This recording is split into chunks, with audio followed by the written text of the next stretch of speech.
¿Qué les iba a decir? Ya saben, para las matriculaciones vamos a empezar a hablar del músculo liso. Como ustedes saben, cuando hablamos de músculo liso, hablamos de todo ese músculo que se encuentra en la mayoría de órganos de nuestro cuerpo, que es voluntario, no lo controlamos nosotros, es controlado por el sistema autónomo, que vamos a ver en la siguiente clase. El músculo liso vamos a tener músculos de dos tipos, el músculo unitario y el músculo multiunitario. Cuando hablamos de músculo liso, vamos a ver que dependiendo del tipo de músculo va a variar sus dimensiones, van a variar su organización dependiendo si son en fascículos o en láminas, va a variar su respuesta a diferentes tipos de estímulos. ¿Qué decimos en respuesta a diferentes tipos de estímulos? Con esto nos referimos a que, a diferencia del músculo estriado, que la contracción sucede por un potencial de acción, en el músculo liso no siempre es así. En el músculo liso también se habla de que puede ser una contracción hormonal. ¿Sí me entienden? Ciertas sustancias pueden lograr la contracción del músculo liso. Ya lo vamos a revisar más adelante, pero quiero que entiendan esto. Y también va a variar su función. ¿Ya? Ya la sé. Como les dije, vamos a tener dos tipos de músculo liso. El músculo liso multiunitario, que va a tener un aspecto fasciculado, como lo podemos ver en la imagen, que va a tener un aspecto fasciculado, y la característica principal de esto es la manera de inervarse. ¿Por qué? Porque se inerva de una manera parecida, a nivel macro, se inerva de una manera parecida al músculo esquelético. Y como pueden ver, parece un músculo esquelético, parece al nivel macro, lo único que lo diferencia es al nivel micro. ¿Ya?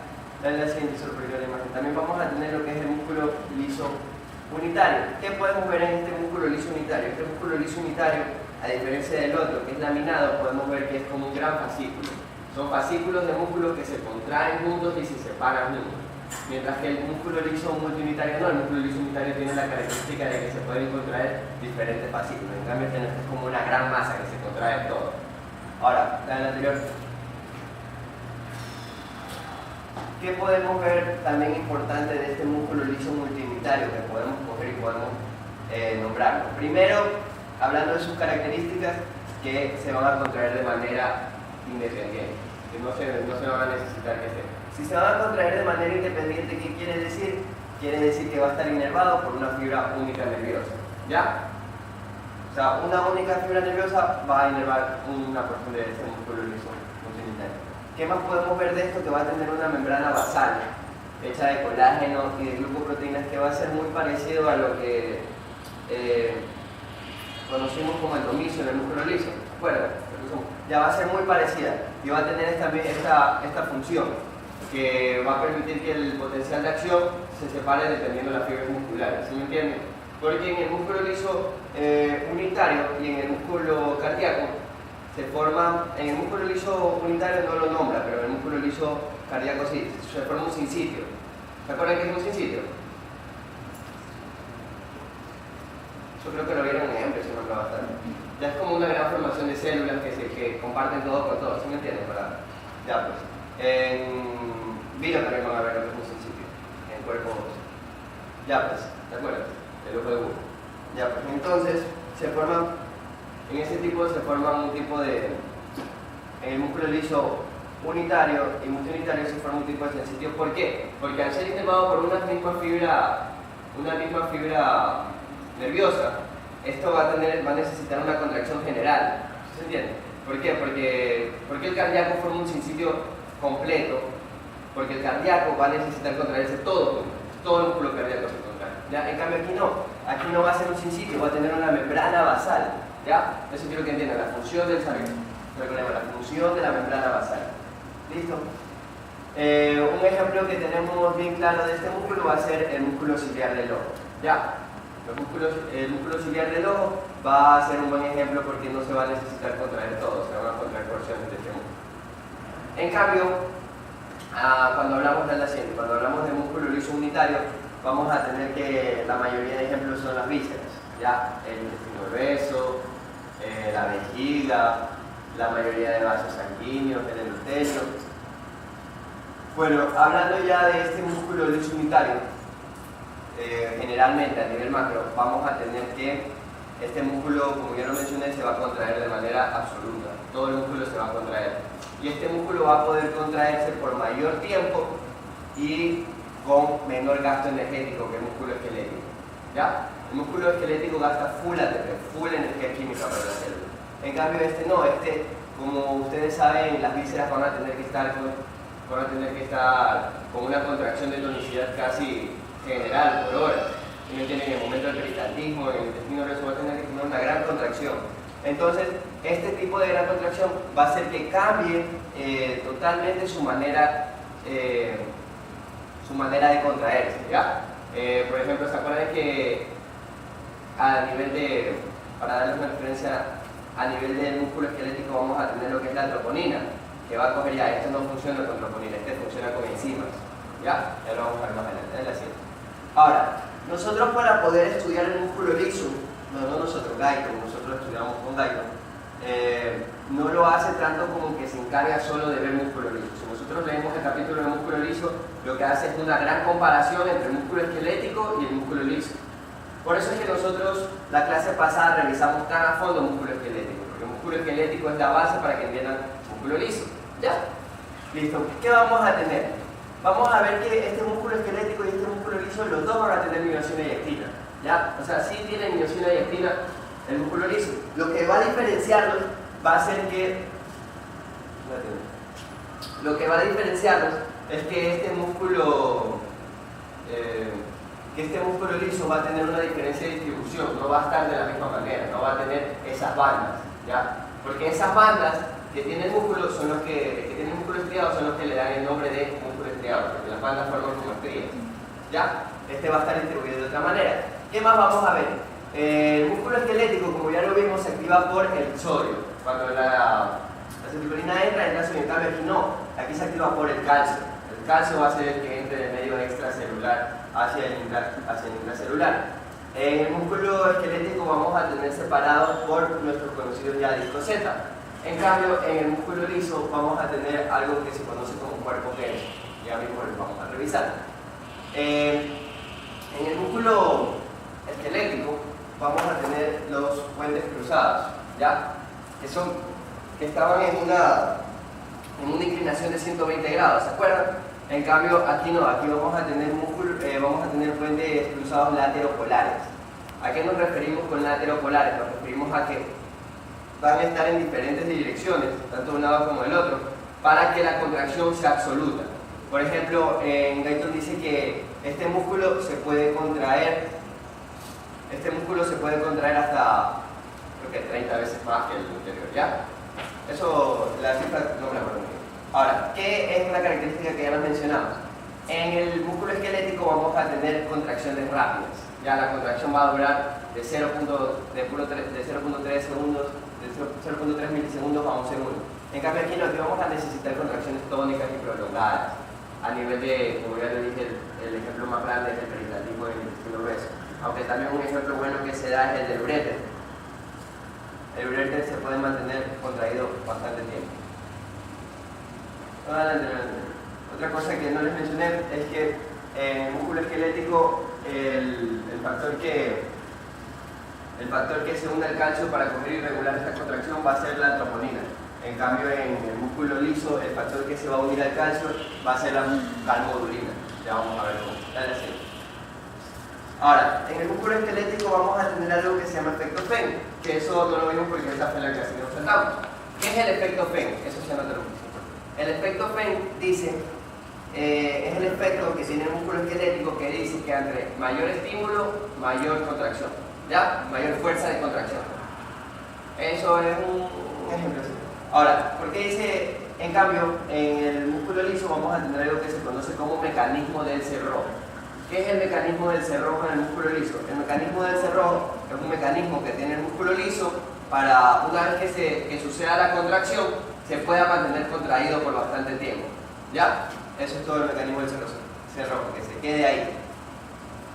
Otra cosa interesante es que se acuerdan cuando vimos un músculo liso y yo les dibujé la unión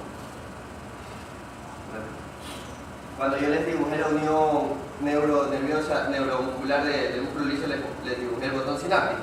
Ya, este músculo liso no va a tener una unión por botón sináptico. Este músculo liso va a tener el nervio va a ir como que en la misma dirección del músculo liso, y este nervio va a tener las células de Schwann, va a tener como que pequeñas porciones donde no aparece.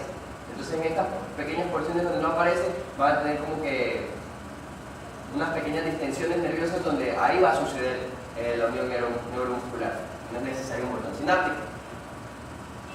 Y en el músculo esquelético vamos a tener principalmente la acetilcolina, ya como nuestro principal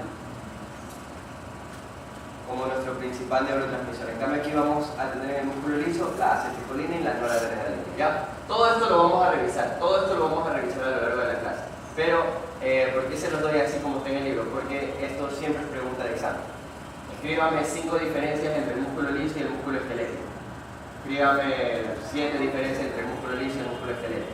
Por eso tenemos que tener una comparación bien clara y bien marcada de cuáles son las principales diferencias. ¿Ya? Dale, sí.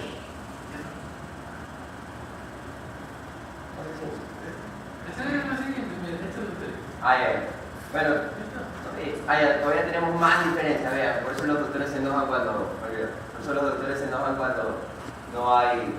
no ponen ni siquiera 5 diferencias. Una bien chévere que nos ayuda a ver que la contracción del músculo liso dura más es que la bomba de calcio en el músculo liso va a ser lenta. O sea, la repolarización del músculo liso va a demorar más, mientras que, como ya sabemos, la bomba de calcio va a ser muy rápida.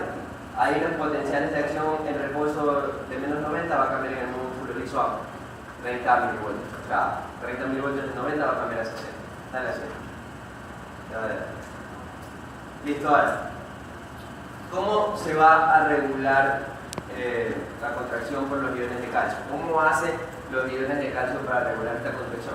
Lo hacen mediante una proteína reguladora que se encuentra en el citosol, que se llama la calmodulina. Esta calmodulina se va a unir, dale la siguiente porque hicimos esta bien. Esta está más bonita. Esta proteína, el calcio va a entrar, ¿verdad? Ya mismo vamos a explicar cómo funciona el neurovascular. Ahorita tienen que entender cómo se une el calcio, cómo va a servir a regular.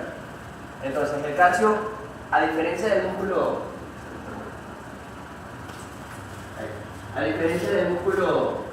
estriado, este músculo no solo va a obtener el calcio del retículo sarcoplasmático, sino también lo va a obtener del medio extracelular. ¿Ya? Entonces, una vez que sucede el potencial de acción, el calcio sale tanto del retículo sarcoplasmático que del líquido extracelular. ¿Ya? Entonces el calcio va a llegar a todo el citosol.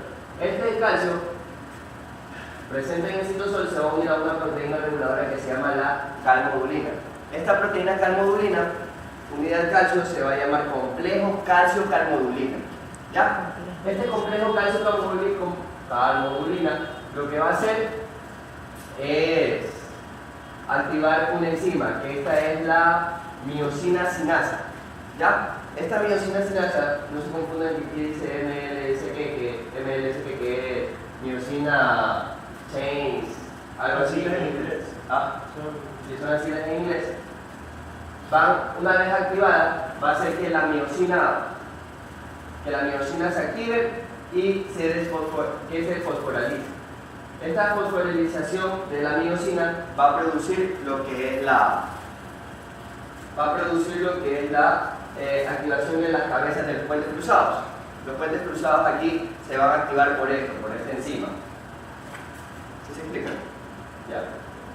Y esto va a causar lo que es la contracción muscular. Dale la siguiente. Bueno, pero vamos a ver otra característica. Vamos a tener unas pequeñas hendiduras en la membrana del músculo esquelético, que se van a llamar caviolas. Estas caviolas van a ser homólogas de lo que conocemos como los túbulos T en el músculo estriado. ¿Por qué decimos que son homólogas? Porque van a llevar el impulso a lo que es el retículo sarcoplásmico. En el músculo liso, los retículos sarcoplásmicos no están dentro del sarcoplasma, o sea, en lo más profundo, sino que van a estar cerca de lo que son las caviolas. Si ven esas cositas azules que están ahí, esos son los retículos sarcoplásmicos. Y lo que van a hacer estas caviolas es llevar el impulso del medio extracelular hacia el retículo sarcoplásmico para liberar el calcio. Una pregunta, ¿los retículos sarcoplasmáticos para liberar el calcio necesita sodio también? No, en este caso solo lo hace mediante calcio. Recuerda que en la contracción del músculo esquelético, el sodio no era que liberaba el retículo sarcoplásmico, el sodio lo único que hacía era despolarizar la célula para que el potencial de acción pueda entrar. En este caso el calcio despolariza El calcio despolariza para que la contracción pueda entrar. Y el calcio entra más rápido porque tiene estas caviolas. ¿Ya? Bien. Listo. Ahora, aquí hay un posible mecanismo de regulación del fenómeno del cerrojo. Como ya lo dije, como hace una clase, dos clases. En Guyton no todo es ley. Todavía hay bastantes cosas que se están estudiando y por eso salen tantas ediciones. Entonces, vamos por la tercera. Cuando hablamos del mecanismo del cerrojo, que ya lo explicamos, hay una posible causa que da daño, que es la regulación enzimática, por así decirlo. ¿Por qué la regulación enzimática? Porque cuando estoy en el siguiente. Ya, para que me entiendan esto, vamos a entender cómo se coge y cómo se relaja el músculo, ¿ya? Y ahí vamos a producir el mecanismo del cerrojo. Ya. Entonces, ¿cómo se despolariza el músculo? Ya sabemos que una vez que la miosina sinasa coge y produce la contracción unida al complejo calcio-calmodulina, vamos a tener que va a haber otra enzima. Esta enzima se va a conocer como miosina fosfatasa. Lo que va a hacer esta miosina fosfatasa es coger y ese grupo fosfato que estaba agregado a las cabezas de los puentes cruzados de actina, liberarlos. Y así, una vez que se liberan estos, se va a poder liberar el complejo calcio-calmodulina. Por cierto, cuando les pregunten sobre el complejo calcio-calmodulina, es algo importante que tienen que decir, es que es un proceso reversible, ¿ya? Es súper reversible, no es una unión que se va a quedar bastante tiempo unida. Entonces, este complejo calcio-calmodulina va a coger, se va a separar la calmodulina y el calcio va a volver al medio extracelular mediante la bomba de calcio, que es más lenta, y también va a volver al retículo sarcoplásmico. Algo importante también de por qué debemos saber que la contracción en el músculo liso es más lenta. La contracción en el músculo liso es más lenta porque la repolarización de la membrana ocurre solo por la bomba de calcio, ¿ya? En cambio, en el músculo esquelético hablamos de que también se repolariza porque el sodio tiene que salir también mediante la bomba de sodio y potasio. Entonces esto ocurre a que se mantenga más tiempo contraído, ya el anterior. Entonces, como ya sabemos, vamos a tener dos enzimas principales que van a tener la principal regulación de lo que es la contracción en el músculo liso. ¿Cuáles son?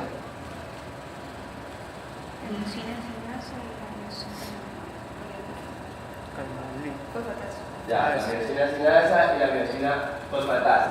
Entonces, ¿qué dice Guyton cuando habla sobre un posible mecanismo de regulación? Que una vez que sucede la contracción de la miosina sinasa,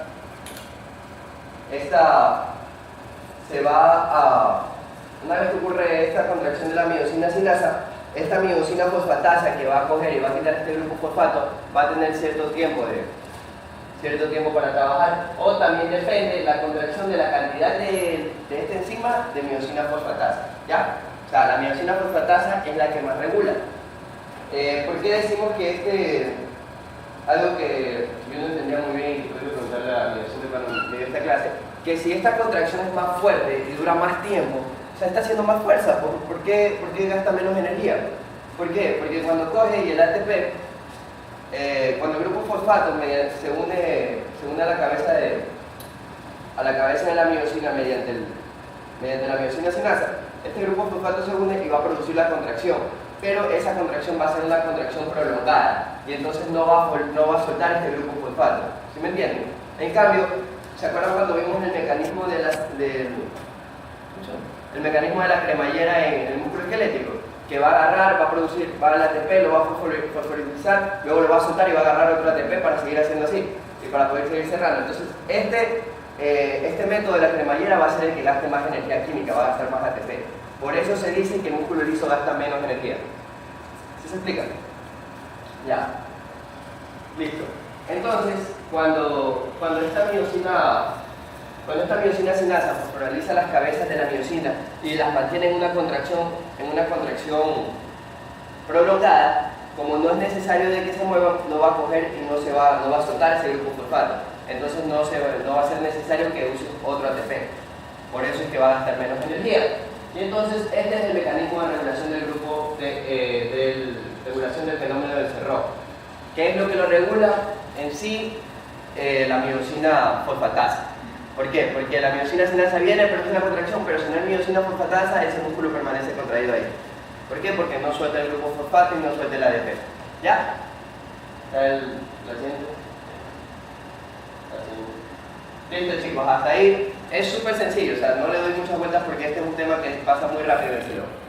¿Algo que me hayan entendido? ¿Alguna pregunta?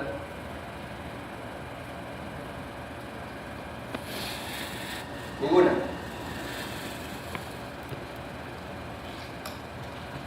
Ahí. Bueno, vamos a continuar. Este músculo liso no va a ser como el músculo esquelético que se va a contraer solo por señales nerviosas, también va a poder tener una estimulación hormonal. Incluso se dice que la misma distensión del músculo va a producir su contracción. ¿Cuál es el ejemplo principal de esta misma distensión del músculo que produce la contracción? La vejiga. Cuando la vejiga se distiende mucho porque se llena de orina, al momento de que se vacía, las células musculares de la vejiga tienden a volver a contraerse para volver a tener su forma normal. Pero no necesita en sí una señal nerviosa ni un estímulo hormonal. ¿Ya? Ahora sí. Cuando vamos a hablar de las uniones neuromusculares del músculo liso, vamos a tener que... primero que van a ser mediante fibras nerviosas autónomas, ¿no? Que es el sistema autónomo, que lo vamos a ver en la siguiente clase, por eso no le vamos a dar tanta vuelta. Ahora, que va a ser diferente tanto en el tejido visceral multiunitario como en el unitario. ¿Se acuerdan que yo les dije que en el multiunitario llegaban una fibra a cada fibra muscular? Llegaba una fibra nerviosa a cada fibra muscular. En el multiunitario no va a ser así. Aquí tenemos los principales ejemplos como podemos ver bien. Aquí tenemos el músculo multiunitario y esto en azul son las fibras nerviosas. ¿Ya? Como pueden ver, son varias fibras nerviosas para varias fibras musculares. ¿Qué podemos ver aquí? Que no hay una unión neuromuscular mediante botón sináptico, sino que vemos las pequeñas prolongaciones nerviosas que yo les dije que tienen, unos ensanchamientos, digamos, los pequeños ensanchamientos nerviosos a los que van a producir la unión neuromuscular, pero no tenemos en sí un propio botón sináptico. En cambio, al momento de hablar de músculo liso unitario, vamos a ver que es una fibra muscular para todo un haz de fibra, una sola fibra nerviosa para todo un haz de fibra muscular. Y podemos ver los mismos ensanchamientos que tiene. ¿Ya? Ahora, yo les voy a hacer una pregunta bastante de lógica. Si solo hay una fibra nerviosa en el músculo unitario, ¿por qué los estímulos de acetilcolina y noradrenalina llegan hasta acá y por qué aquí no llegan? Si aquí hubiera esta misma disposición, no llegarían, pero es algo que tiene que ver con las células, con la formación de la célula. Esa célula tiene algo que esta no tiene. Los cuerpos densos. No.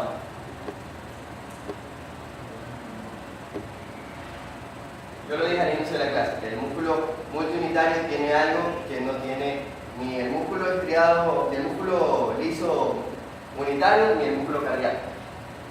¿La membrana basal? Exacto, no tiene una membrana basal, entonces no va a tener una separación entre células. Esta no tiene membrana basal, el estímulo que está aquí puede llegar hasta acá. ¿Por qué? Porque pasa de célula en célula. Tiene una membrana basal, sí, pero es muy pequeña y no va a tener colágeno, no va a tener tantas cosas que pueden evitar la despolarización de la membrana de la siguiente célula. ¿Ya?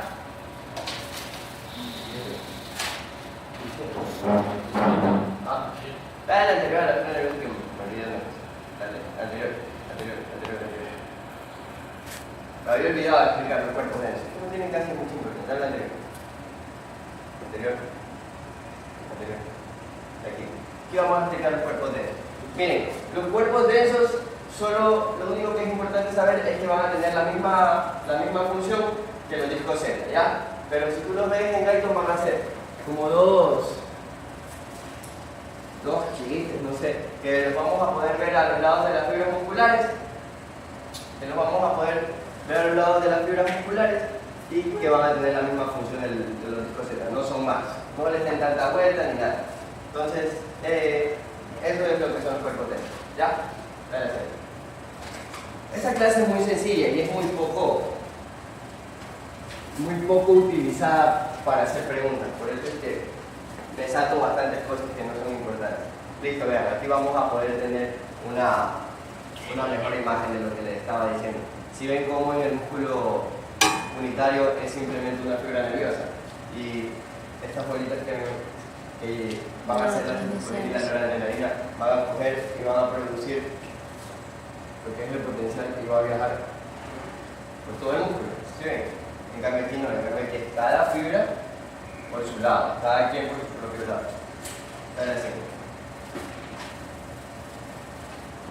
Ahora, cuando hablamos de músculo esquelético, hablamos de un neurotransmisor en sí, que es la acetilcolina. Pero cuando vamos a hablar de músculo liso, vamos a tener dos: la acetilcolina y la noradrenalina. ¿Ya? Ya, ¿cómo funciona la acetilcolina y cómo funciona la noradrenalina? ¿Cuál es la que excita y cuál es la que inhibe? En realidad en el músculo liso no está definido. En algunos músculos lisos la acetilcolina excita y la noradrenalina inhibe. Pero hay otros músculos lisos que la noradrenalina excita y la acetilcolina inhibe. ¿Sí se entiende? Sus papeles cambian dependiendo del órgano que sea y del músculo que sea.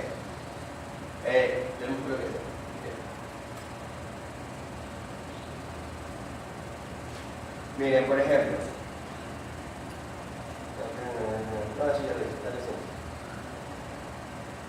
Listo. Ahora, ¿cómo vamos a...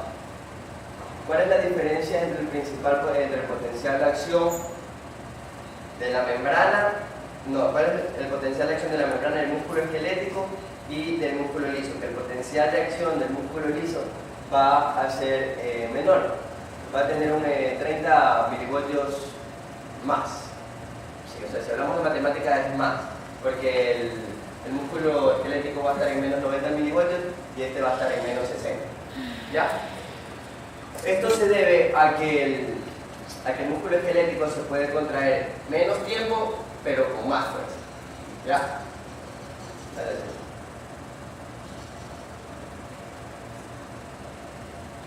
Cuando hablamos del músculo liso unitario, vamos a ver que los potenciales de acción se producen de dos maneras, en espiga y en meseta. Cuando hablamos del músculo liso esquelético, vamos a tener que el potencial de acción se va a producir de la misma manera que ya lo explicamos. ¿Se acuerdan cuando explicamos potencial de acción? Que vamos a tener la meseta normal, vamos a tener su despolarización y su repolarización, ¿verdad? Entonces, aquí está el cero. Entonces, eso es un potencial de acción que se conoce en espiga. ¿Por qué se lo conoce en espiga? Porque sube y baja, ¿verdad? Pero cuando hablamos del músculo liso unitario, vamos a tener, dale así.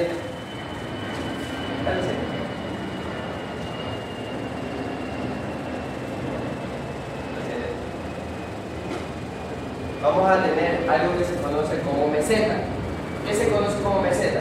Se conoce como potencial de acción en meseta cuando está normal, está en reposo, de repente se despolariza, pero tiene su tiempo para volverse a repolarizar, ¿ya? Este tiempo que se demora en volverse a repolarizar y que mantiene la célula despolarizada va a ser la que va a formar esta meseta, ¿ya? La anterior. ¿Qué vamos a hablar sobre el potencial de acción? ¿Qué vamos a hablar sobre el potencial de acción de espiga? La manera en que se genera, ¿ya? El potencial de acción en espiga se va a generar de muchas maneras. ¿Cuáles son las maneras? Mediante estimulación eléctrica, como lo hace en el músculo liso esquelético. También lo puede hacer por la acción de hormonas, como ya lo dije, y también por sustancias transmisoras, como la acetilcolina y la noradrenalina. Y en este caso también va a tener lo que es la distensión. ¿En qué ejemplo dimos la distensión? La vejiga. El principal ejemplo de distensión, la vejiga. De contracción, de elección por distensión. En cambio, este potencial de acción de meseta va a ser el responsable de lo que conocemos como tonicidad a nivel del músculo liso. En muchas partes que tenemos músculo liso, que van a ser por lo general órganos huecos, vamos a necesitar siempre una tonicidad. Incluso cuando vean fisio 2 van a ver que la mayoría de causas del estreñimiento es la pérdida de esta tonicidad, de esta capacidad contráctil, la causa de la mayoría de estreñimientos. Porque, bueno, si quieren les digo, ¿por qué se causa esta pérdida de tonicidad? Porque las personas cuando sienten la necesidad de ir al baño no van. Simplemente se aguantan, entonces usan que el esfínter, el músculo del esfínter va a ser más fuerte que el músculo que va a tener esta tonicidad. Entonces el estímulo nervioso que produce esta meseta va a irse disminuyendo con el tiempo. Entre más pasa el tiempo, menos tonicidad va a haber. Entonces, si se pierde la tonicidad, esta meseta, ¿cómo va a cambiar?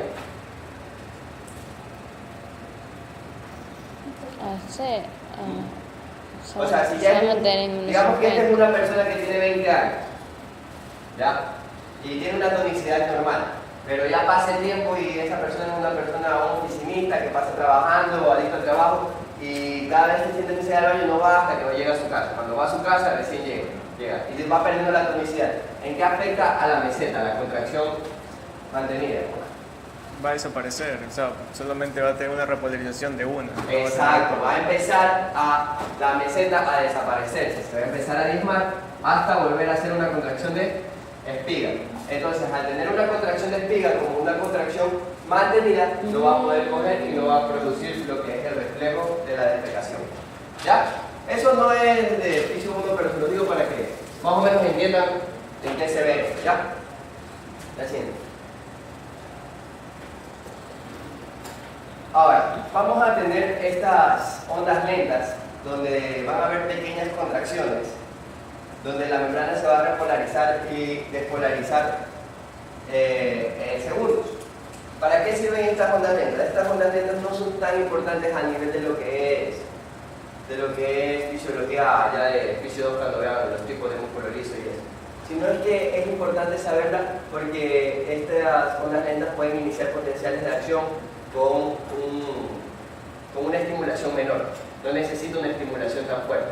Eso es todo lo que necesitan saber de estas ondas lentas. ¿Qué las va a causar? Las va a causar las oscilaciones en la actividad de la bomba de sodio y la conductancia de los canales iónicos. ¿A qué se refieren con la oscilación de los canales de la bomba de sodio? ¿Se acuerdan que cuando vi su añadido ahí en lo que es el potencial de reposo, que es de menos 4 milivoltios? Ya. Aquí, como estas células del músculo liso no van a poder tener un potencial de acción completo mediante el sodio, ¿por qué no van a poder tener un potencial de acción completo mediante el sodio? Porque el que lo regula es el calcio.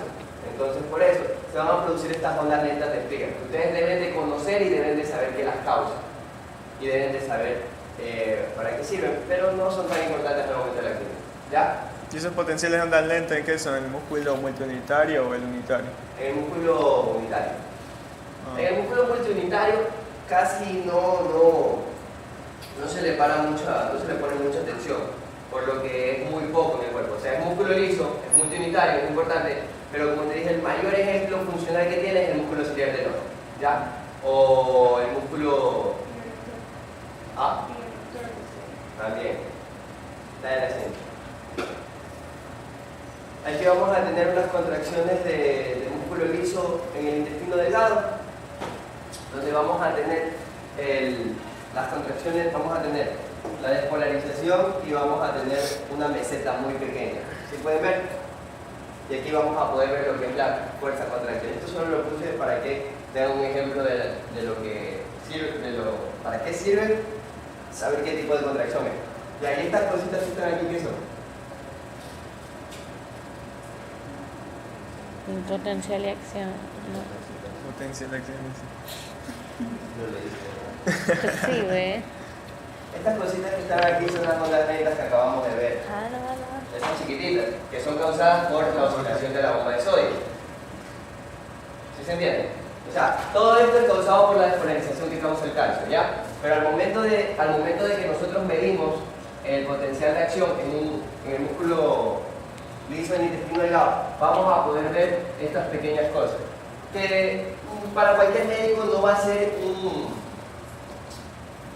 ser algo de sorpresa. ¿Por qué? Porque ya saben que son ondas lentas. Por eso necesitamos saber, ¿sí me entienden? Ahorita ustedes se encargan más de saber todo lo que es normal. Ya cuando ya entren a quinto, ya van a ver fisiopatología y ya van a ver cuándo esto se pone patológico. Incluso, no sé si en el semestre vaya a dar EKG. Si doy EKG, pilas se escriben, ya llevan todito, ya llevan todos sus familias. Ya. Solo tienen que entender cómo funciona de manera normal esto. Dale la siguiente, vuelta. Ahora, aquí tenemos otro ejemplo de excitación por el músculo liso por distensión. Ya les dije cómo funciona, ¿verdad? Aquí tenemos una excitación mediante el pericartismo, porque no encontré una imagen buena de la vejiga. Vamos a explicarlo más. Como pueden ver, este es el bolo en el intestino grueso. Cuando el bolo va pasando, el pericartismo es como una onda, es como así, ¿verdad? Entonces, ¿cómo hace para tener una contracción así? Mediante esta estimulación por distensión muscular. Cuando va pasando el bolo, va a coger y va a producir lo que es una distensión. ¿Ya? Esta misma distensión, al momento de que ya se produce una distensión máxima, ya lo que va a pasar es que esta distensión va a coger y va a producir lo que es una contracción. ¿Para qué? Para que el pericartismo siga avanzando y para que el bolo siga avanzando. ¿Ya? Esto se conoce en fisio 2 como reflejo de defecación. Pero eso no lo vayan a poner porque sobre todo se lo va a tachar gigante porque ellos dicen que fisio 1 es 1 y luego van a ver 2. ¿Ya? Siguiente. A ver. No, eso no me pasa. Solo vamos a tener así. Ahora, vamos a ver ciertos efectos hormonales. Que vamos a tener hormonas que causan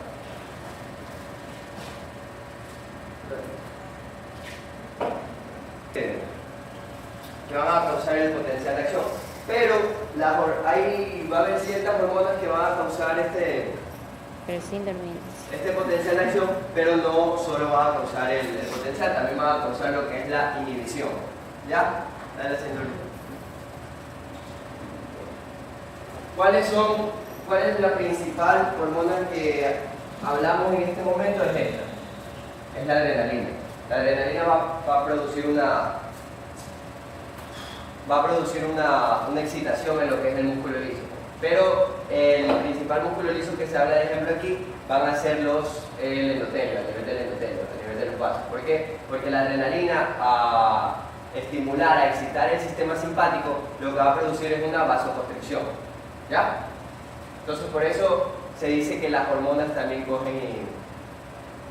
¿Cómo se llama? Que las hormonas también cogen y van a producir una contracción. Y como podemos ver, la contracción que sucede en este momento va a ser de espigas, pero si ven el tipo de espigas que son. Si ven que las espigas no son como que redondeadas, sino que son unas espigas de repolarización y despolarización muy rápida. ¿Por qué? Porque esta adrenalina a nivel intracelular va a actuar dentro de las enzimas para que se despolarice más rápido el músculo liso. ¿Ya? Dale la... Ahora, para terminar la clase vamos a tener que el músculo liso unitario principal se va a contraer por 3 razones, ¿verdad? La principal razón va a ser por un potencial de acción. La segunda razón que vimos va a ser por la distensión. ¿Ya? Y la tercera razón va a ser por las hormonas. Ahora, el potencial de acción vamos a verlo en casi todo el músculo liso. ¿Ya? La distensión vamos a tenerla en 2 ejemplos principales. Vejiga e intestino. Exacto, intestino y vejiga. Y hormonales, el principal ejemplo que se da en Guyton va a ser a nivel de Adrenalina. los vasos nerviosos mediante la adrenalina. ¿Ya? Los vasos nerviosos. Perdóname, discúlpame, sí. Tuve un laxus brutus increíble. son nerviosos. De los vasos a nivel del endotelio mediante la adrenalina. ¿Ya? De los vasos sanguíneos. Si grabas eso, no se lo pases.